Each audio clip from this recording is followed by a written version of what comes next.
toward the East Village where Henry Cregan lived in a furnished room. I wanted to have words with that chemist. Leaving the car parked alongside the curb, I beat steps toward the converted brownstone biting where Henry Cregan had his little room on the third floor.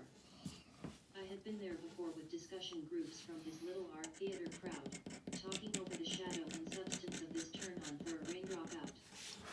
It was smelly, the furniture was worn and old, the windows were covered with dirt, the plumbing sometimes did not work, but it was home to the chemical genius. I was about to step onto the first of the porch steps when the inner door opened and I got a flash of a woman emerging. I drew back into the shadows, fumbled in my Cortico bag, bringing out my compact. I unsnapped it and glanced into the mirror as I heard footsteps descending the staircase. I risked a glance in the mirror. The girl coming down was a real beauty. Long black hair bounced on her scarlet sweatered shoulders, and her vividly lipstick-red mouth was slightly open to show her teeth.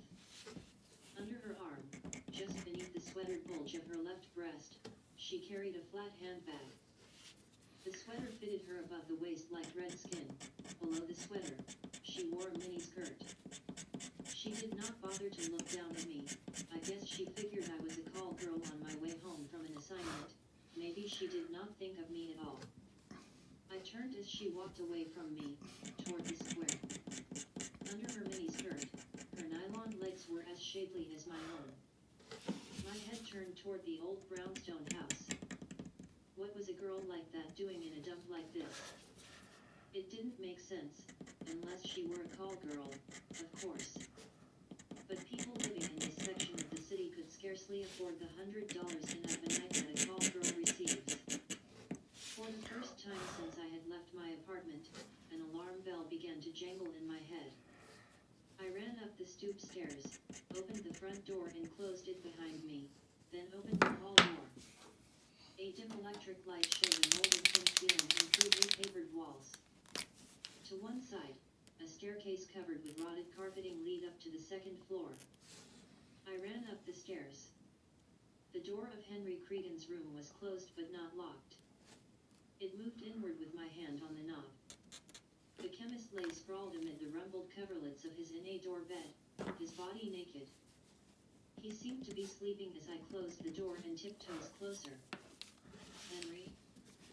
Henry, this is Eve. I leaned over him, shook him. His flesh felt cold. For a moment I thought I'd touched a corpse. Then his eyelids flickered and his dull, glazed eyes were staring at me. I smelled the vomit hidden by the bed covers. His face, now that I was studying it more closely, showed exhaustion and the remnants of deep pain.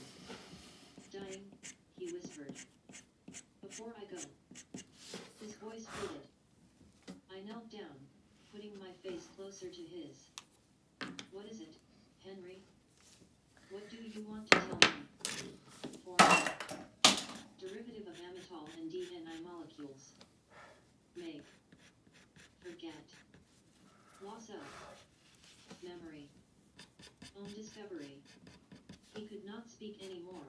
His body gave a convulsive shudder. I could hear his gasping for the air his heaving lungs needed. I'm going to call the hospital.